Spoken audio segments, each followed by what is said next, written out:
Yes, so hello everyone, Hitesh here. Today we're gonna talk about the movie Age of Tomorrow. ये movie मेरी series ऑडेक्स यानी कि on demand explanation की 9th movie है। इस movie की खास डिमांड की है मेरे भैया अंश ने, जो कि काफी टाइम से मुझे इस मूवी के बारे में कह रहे थे कि प्लीज आप एक सर्वाइवल मूवी लाइए। और इसी के साथ आज फाइनली मैं आप लोगों के लिए शानदार मूवी का एक्सप्लेनेशन रखने वाला हूँ। इस मूवी के अंदर एक्शन, थ्रिल, एलियन टेक्नोलॉजी और साथ ही तगड़े फाइट सीक्वेंस हैं। और साथ ही ये मूवी मेरी one of the favourite movies में से भी एक है। सो विदाउट वेस्टिंग टाइम चलिए आते हैं इस कहानी की मेन स्टोरी लाइन की तरफ। इस कहानी की शुरुआत होती है सन 2015 में, जहां हमें दिखाया जाता है जर्मनी, जहां पर अब जर्मनी और साथ ही यूरोप के काफी सारे देश तबाह हो चुके हैं। हर जगह दहशत फैली होती है और न्यूज चैनल में सिर्फ और सिर्फ एक ही न्यूज आ रही होती है कि कुछ मिमिक्स नाम के एलियन जो कि इस धरती पर आ गए हैं और पूरी इंसानी जाति को खत्म करना चाहते हैं। और उन्हीं से लड़ने के लिए उन्होंने अब एक सूट भी बना लिया है जिसका नाम है एक्सो सूट। ये बेसिकली मैकेनिकल सूट होते हैं जिसे पहनकर इंसान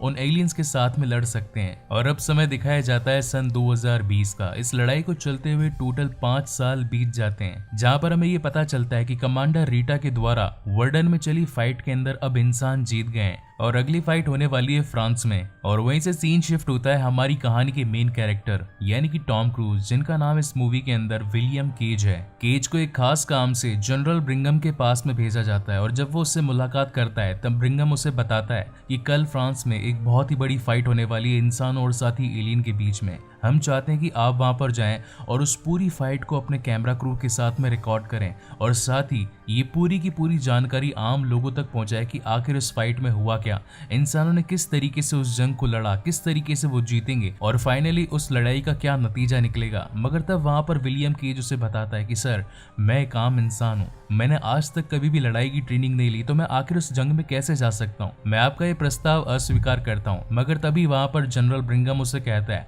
कि मेरी बात ऑलरेडी तुम्हारे सीनियर से हो चुकी है और तुम्हें मेरी बात माननी पड़ेगी। तब केज उससे कहता है कि अगले दिन जो लड़ाई होने वाली है उसके अंदर हजारों लोगों की जाने जाएगी और इसका जिम्मेदार कौन होगा। जब मैं अपने पूरे क्रू के साथ में वहां की वीडियो रिकॉर्डिंग करूंगा, इसके बाद में उसकी किताबें छपेगी, तब इन सभी का जिम्मेदार कौन होगा। इन सभी का जिम्मेदार मैं आपको ठहराऊंगा। इस बात को सुनकर ब्रिंगम को काफी ज्यादा गुस्सा आ जाता है और तभी वो अपने सैनिकों को बुलाकर केज को पकड़वा देता है। और अगले दिन केज की आंख खुलती है उसी डेक पर जहां पर सभी सोल्जर्स उस फाइट के लिए तैयार हो रहे होते हैं। वहां पर केज की मुलाकात होती है सार्जेंट फेरल से और तब सार्जेंट फेरल उसे बताते हैं कि आप यहाँ पर जंग के लिए लाए गए हैं। तब वहां पर केज उसे समझाता है, उसे बताता है कि मैं कोई सैनिक नहीं हूं, मैं यहाँ पर लड़ने नहीं आया, आप सभी को एक मिसअंडरस्टैंडिंग हुई है, आप मेरी जनरल कमांडर से बात करवाइए, मुझे यहाँ से अभी के अभी जाना है। मगर तब फेरल उसकी किसी बात का जवाब नहीं देता और उसे एक कैंप में ले जाता है जहां पर उसकी मुलाकात वो जे स्क्वाड से करवाता है। जे स्क्वाड वहां की सबसे बेकार स्क्वाड होती है जहां पर सबसे नीचे तबके के सैनिक होते हैं और न चाहते हुए भी अब विलियम को उस जंग का एक हिस्सा बनना पड़ता है। अगले दिन उस जंग के लिए सभी लोग तैयार हो रहे होते हैं और वही मैकेनिकल यानी कि एक्सो सूट पहन रहे होते हैं। और तभी वहां पर जे स्क्वाड का स्कीनर नाम का एक बंदा आता है और वो कहता है कि जंग में जोर से लड़ना, मगर लड़ते टाइम अपने बंदूक की सेफ्टी जरूर देख लेना। हालांकि उस वक्त तो केज को ये बात समझ में नहीं आती और सभी जंग के लिए तैयार हो जाते हैं और थोड़ी देर के अंदर वो पूरा प्लेन उस जगह पर पहुंच जाता है जहां पर जंग की शुरुआत होने वाली होती है। और तभी वहां पर जनरल फेरल उन सभी को जंग के लिए तैयार करते हैं और कहते हैं कि आप सभी को इस जंग के अंदर उन सभी मिमिक्स का खात्मा कर देना है। उनकी ये बातें चली रही थी लेकिन तभी वहां पर एक जोर का ब्लास्ट होता है और उनका प्लेन वहीं से क्रैश हो जाता है और हर एक सैनिक उस प्लेन से गिरने लगता है। इसी के साथ अब केज भी जमीन पर गिर जाता है। उसकी पूरी टीम जो कि जंग लड़ने के लिए तैयार थी, मगर वहां पर हो रहे मिमिक्स के हमले को वो लोग झेल नहीं पाते और एक एक करके सभी की मौतें होने लगती है। केज काफी कोशिश करता है बंदूक चलाने की, लेकिन उसके सूट में लगा होता है सेफ्टी लॉक, जिसकी वजह से वो अपनी बंदूक को यूज नहीं कर पाता। और तभी वहां पर एक मिमिक पहुंच जाता है, उसका कलर होता है थोड़ा सा ब्लैक एंड ऑरेंज और वो एक एक करके सारे सैनिकों को मारने लगता है। मगर काफी कोशिशों के बाद में उसकी गन स्टार्ट हो जाती है और वो फाइनली उस मिमिक को मार देता है। मगर जैसे ही वो उस मिमिक को मारता है वहां पर पहुंच जाता है एक अल्फा मिमिक जिसका कलर होता है ब्लैक एंड ब्लू और वो बाकी मिमिक्स के मुकाबले साइज में ज्यादा बड़ा था। उसकी नजर पड़ जाती है केज पर, वो उसे मारने के लिए पास में आ ही रहा होता है लेकिन अगेन उसकी बंदूक रुक जाती है। तभी वो पास में पड़े सैनिक का बॉम्ब उठा लेता है और उसे ब्लास्ट कर देता है और इसी ब्लास्ट की वजह से अल्फा मिमिक का खून उसके चेहरे पर गिर जाता है। खून बिल्कुल तेजाब की तरह होने के कारण वहां पर उसकी मौत हो जाती है। मगर तभी उसकी आंख वापस से उसी डेक पर खुलती है। वो काफी कंफ्यूज हो जाता है। वो ये सोचता है कि मैं तो अभी जंग में था, मैं यहाँ पर कैसे आया। और तभी वो सारे के सारे इंसिडेंट्स अगेन रिपीट होते हैं जो कि एक दिन पहले उसके साथ बीते थे। वहीं पर सार्जेंट फेरल आता है और वो उससे कहता है कि तुम एक भगोड़े हो और तुम्हें यहाँ पर जंग लड़ने के लिए भेजा गया है। अगले दिन हम एक जंग में जाने वाले हैं और इसी जंग के लिए तुम्हें तैयार होना है। और वो अगेन केज को जे स्क्वाड के अंदर भर्ती कर देता है। वहीं से शुरुआत होती है अगले दिन की, जहाँ पर सभी लोग जंग में होते हैं। और तभी वहां पर केज की नजर पड़ती है रीटा बटास्की पर, जो कि मिमिक्स को धड़ाधड़ मार रही होती है। तब केज सोचता है कि मुझे रीटा के पास में जाना चाहिए, शायद वो मुझे बचा सकती है। मगर जैसे ही वो उसके पास में पहुंचता है, रीटा बल्कि उसी के सूट की बैटरी निकालकर वहां उसे मरने के लिए छोड़ देती है। और तभी वहां पर एक मिमिक आ जाता है और उसकी जान ले लेता है। और जैसी उसकी जान जाती है, वो अगेन उसी दिन उठ जाता है। मगर इस बार केज को सब कुछ पता था, इसीलिए वो सार्जेंट फेरल को कल के दिन होने वाली सारी बातों को समझाता है। वो बताता है कि अब आप मुझे जे स्क्वाड में भर्ती करेंगे और यहाँ पर जो 5 लोग हैं, मैं उन सभी के नाम जानता हूँ, जिनका नाम है स्किनर, कीमल, ग्रीफ, फोर्ड और कैंस। मैं इन सभी के नाम इसलिए जानता हूँ क्योंकि मैं कल उस जंग में था और साथ ही हम सब मरने वाले। यहाँ पर इस जंग में जो भी जाएगा उन सभी का खात्मा हो जाएगा। आप मेरी बात क्यों नहीं समझ रहे हैं? मगर फेरल उसके मुंह पर पट्टी लगाकर उसे अगेन अगले दिन जंग के लिए भेज देता है। और वैसा ही सेम टू सेम अगले दिन भी होता है। वो अगेन जंग में जाता है। उसे पिछले दिन के मुकाबले इस दिन अपने होने वाले हमलों के बारे में थोड़ा ज्यादा पता होता है कि मिमिक्स कहां से आने वाले हैं, किस तरीके से हमला करने वाले हैं। और इसी के साथ वो पहुंच जाता है रीटा के पास में। अब क्योंकि केज 4-5 बार उन सभी मिमिक्स से लड़ चुका होता है, तो उसे पता होता है कि कौन सा मिमिक कहां से आएगा। और इसी के साथ ही वो रीटा की जान बचा लेता है और उससे कहता है कि हमें इस प्लेन से निकलना होगा, ये कुछ ही देर में ब्लास्ट होने वाला है। और तभी वहां पर रीटा समझ जाती है कि उसके पास में वो पावर आ चुकी है जो कभी उसके पास में थी। और तभी वो उसे कहती है, come and meet me tomorrow, यानी कि कल मुझसे मिलने आना। और वहीं पर प्लेन के ब्लास्ट के साथ में दोनों की जान चली जाती है। अगले दिन अगेन केज की आंख खुलती है, मगर इस बार वो सब कुछ नॉर्मल तरीके से होने देता है। जिस तरीके से सार्जेंट फेरल उसके पास में आता है, उसे धमकाता है और अगेन जी स्क्वाड में भर्ती करता है। मगर इस बार वो किसी भी चीज से इरिटेट नहीं होता और वहां से भागने की कोशिश करता है। वो जैसे ही वहां से भागने लगता है, मगर ट्रक के नीचे आकर अगेन उसकी जान चली जाती है। और फिर शुरू होता है वो दिन अगेन, जहां पर वो इस बार ट्रक से कुछ सेकंड्स की दूरी बनाकर वहां से निकलने की कोशिश करता है और फाइनली उसमें कामयाब हो जाता है। और वहां से निकलकर वो पहुंचता है सीधा रीटा से मिलने के लिए, जो कि एक बहुत ही बड़ी कमांडर और एक शानदार वॉरियर होती है। मगर उसकी सिक्योरिटी इतनी टाइट होती है कि वहां पर लिखा था डोंट क्रॉस द लाइन। मगर फिर भी वहां पर केज उससे मिलने के लिए पहुंच जाता है और वो उसे समझाता है कि हमारी मुलाकात कल जंग में हुई थी, यानी कि आने वाला दिन। आप ही ने मुझे कहा था कि मुझसे आकर अगले दिन मिलना। इस बात को सुनते ही रीटा ये समझ जाती है कि उसके पास में वो पावर आ चुकी है और वो उसे बताती है कि इस बात का जिक्र तुम किसी से भी मत करना, वरना लोग तुम्हें पागल समझेंगे और यहाँ से बाहर निकाल देंगे। और वहां से वो उसे मिलवाने लेके जाती है डॉक्टर कार्टर के पास में। डॉक्टर कार्टर जो कि काफी टाइम से मिमिक्स और एलियन टेक्नोलॉजी के ऊपर अपनी रिसर्च कर रहे होते हैं। तब वहां पर वो ये बताते हैं कि ये टोटल 3 टाइप के एलियंस होते हैं। नंबर 1 जो कि सबसे छोटे होते हैं, इनका नाम होता है मिमिक्स। और उससे बड़े होते हैं अल्फा मिमिक्स, जो कि उनसे साइज में ज्यादा बड़े और ज्यादा तेज होते हैं। और तीसरे नंबर पर आता है ओमेगा मिमिक्स, जो कि बेसिकली उनका दिमाग होता है। ये सारे के सारे एलियंस एक नर्वस सिस्टम से जुड़े होते हैं। जब भी कोई अल्फा मिमिक मरता है तो उनके ब्रेन से उनके पास में एक सिग्नल पहुंचता है और वो उसी दिन को अगेन रिपीट कर देते हैं। इसके पीछे का रीजन ये है कि वो नहीं चाहते इस जंग को हारना। तब वहां पर केज कहता है कि वर्डन में होने वाली फाइट तो हम जीते थे, अगर उन्हें पता होता कि हम जीतने वाले तो वो हमें जीतने ही क्यों देते।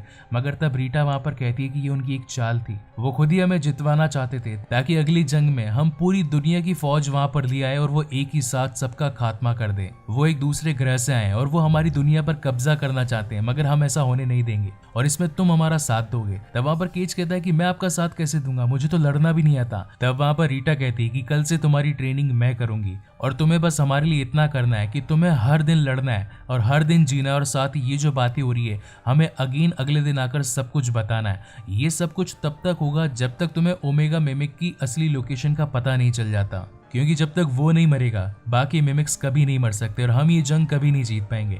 और इसी के साथ अब केज की हार्ड ट्रेनिंग होना शुरू हो जाती है।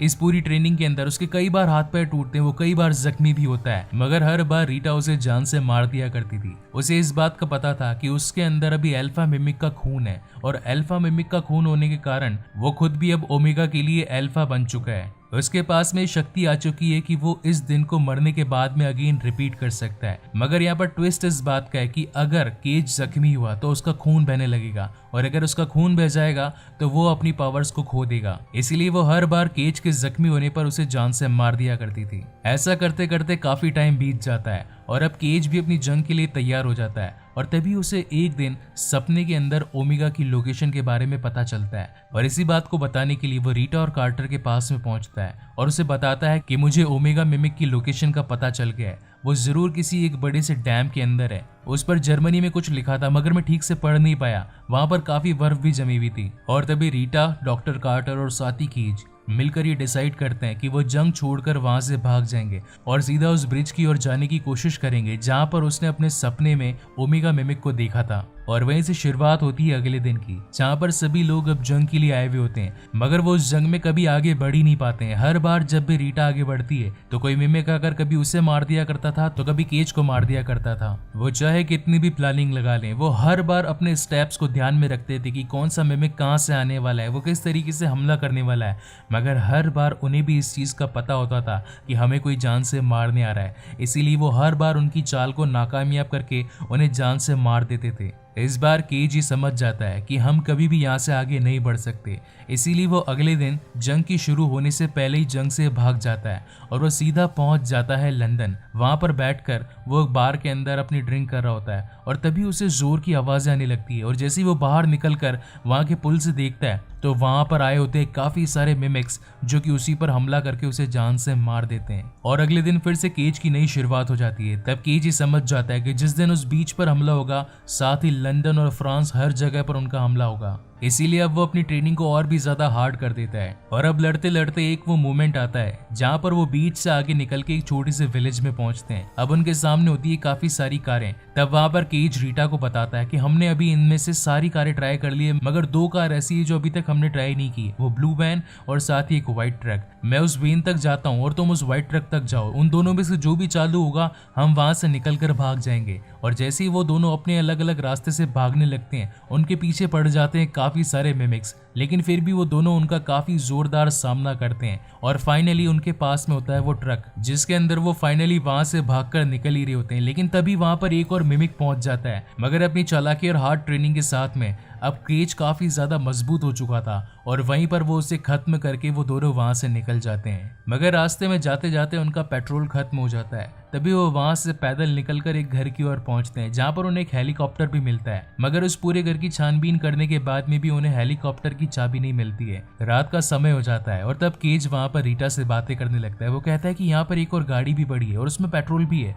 क्यों ना हम गाड़ी के साथ में वहां तक जाएं। मगर रीटा उससे कहती है कि वो डैम जर्मनी में है और वहां तक जाने के लिए कार काफी नहीं होगी, उसके लिए हमें हेलीकॉप्टर की जरूरत पड़ेगी। उन दोनों की बातें चली रही होती है और तभी वहां पर केज उसके लिए कॉफी बनाता है। और तभी रीटा कहती है कि तुम्हें आखिर इतनी जल्दी कॉफी मिल कैसे गई, और तब वो उसकी कॉफी में शुगर डालने लगता है। तब वो कहता है कि हाँ मुझे पता है, तुम हर बार 3 चम्मच शुगर लेती हो। इस बात से रीटा का शक अब यकीन में बदल जाता है और वो पूछती है केज को कि आखिर हम यहाँ तक कितनी बार आ चुके हैं। तब वहां पर केज कहता है कि हम यहाँ पर कई बार आ चुके हैं मगर हम यहाँ से आगे बढ़ ही नहीं पाते हैं। तुम हर बार उस हेलीकॉप्टर की चाबी मुझसे लेती हो, हेलीकॉप्टर को स्टार्ट करती हो और उसकी आवाज से वहां पर मिमिक पहुंच जाते हैं और वो उसी हेलीकॉप्टर में तुम्हें जान से मार देते हैं। क्यों ना इस बार हम कुछ और ट्राई करें, इस बार हम कार लेकर वहां तक जा सकते हैं। मगर ये बात सुनकर रीटा को अगेन गुस्सा आ जाता है और वो कहती है कि तुम मुझे अभी के अभी चाबी दो, हम यहाँ से उनसे निकलकर बचकर भाग ही लेंगे, तुम बस बंदूक लेकर खड़े रहना। और वहीं से रीटा भागती है हेलीकॉप्टर की तरफ उसे चालू करने के लिए, और जैसे वो उसे चालू करती है पास ही मौजूद मिमिक्स को उसकी साउंड आ जाती है और वो भाग कर आकर उस पर हमला कर देते हैं। केज काफी कोशिश करता है उसे बचाने की, उस पर काफी गोलियां भी चलाता है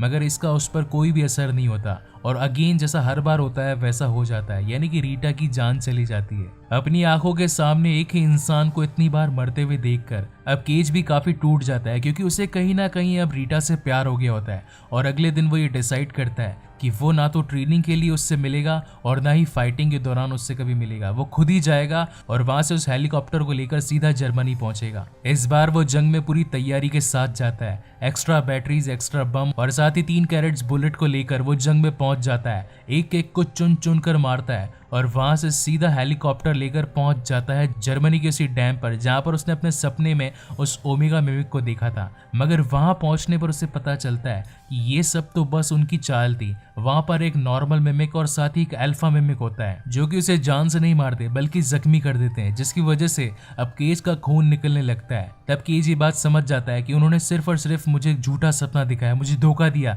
ताकि वो मेरी पावर्स को खत्म कर सके, और वो मरना नहीं चाहता था, इसीलिए वो डैम के पानी में कूदकर अपनी जान दे देता है। और अगले दिन ये बात वो डॉक्टर कार्टर और साथ ही रीटा को बताता है कि उन लोगों ने हमें धोखा देने के लिए गलत सपने दिखाए हैं, उनसे जीतने का कोई भी रास्ता नहीं है क्योंकि उन्हें ऑलरेडी हमारे चाल के बारे में सब कुछ पता है।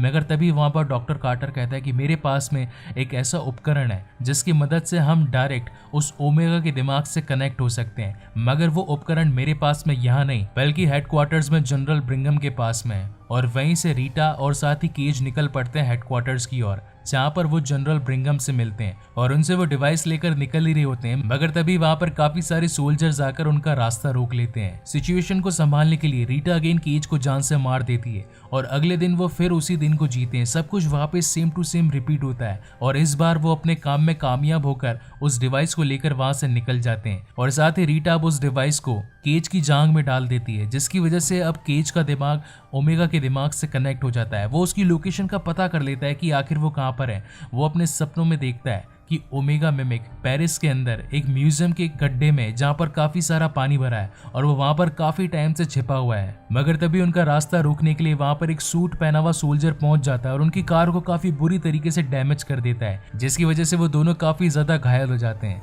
और तभी उन दोनों की आंख खुलती है एक हॉस्पिटल में और जिस बात का डर था वही हो जाता है। वहां पर एक डॉक्टर खून चढ़ा देती है केज को, जिसकी वजह से अब उसकी ओरिजिनल पावर्स खत्म हो जाती है। उसी मोमेंट पर वहां पर रीटा भी पहुंच जाती है और वो उसे जान से मारकर अगले दिन फिर से उठने के लिए कहती है। मगर तभी वहां पर केज उसे रोक देता है कि नहीं, मुझे मत मारो, मेरी पावर्स जा चुकी है, डॉक्टर्स ने मुझे एक दूसरा खून चढ़ा दिया है जिसकी वजह से मैं अगले दिन नहीं उठ सकता। अब अगर हमें ओमेगा को मारना है तो हमें एक टीम अप करना पड़ेगा। मगर रीटा कहती है कि हमारी बात को कौन मानेगा, सभी हमें पागल कहेंगे। और तब वहां पर केज उसे विश्वास दिलाता है कि जे स्क्वाड हमारा साथ देगी और वो रात को पहुंच जाता है जे स्क्वाड के पास में और वो उन्हें सारी सच्चाई बताता है कि अगले दिन जो जंग होने वाली है हम सभी उसमें मरने वाले हैं। पहले तो उसकी बात पर कोई भी विश्वास नहीं करता, मगर तभी वहां पर हाई रेप्यूटेटेड कमांडर यानी कि रीटा वर्टास की उनके सामने आती है। तब जाकर वो सभी लोग उसकी बात मानने के लिए तैयार हो जाते हैं और वहां से एक प्लेन लेकर भाग जाते हैं पेरिस की ओर, जहां पर ओमेगा मिमिक होता है। मगर इस बात का पता भी ऑलरेडी ओमेगा को होता है, इसलिए वो काफी सारे मिमिक्स से उनके एरोप्लेन पर हमला करवा देता है, जिससे कि उनका एरोप्लेन पूरी तरीके से टूट जाता है।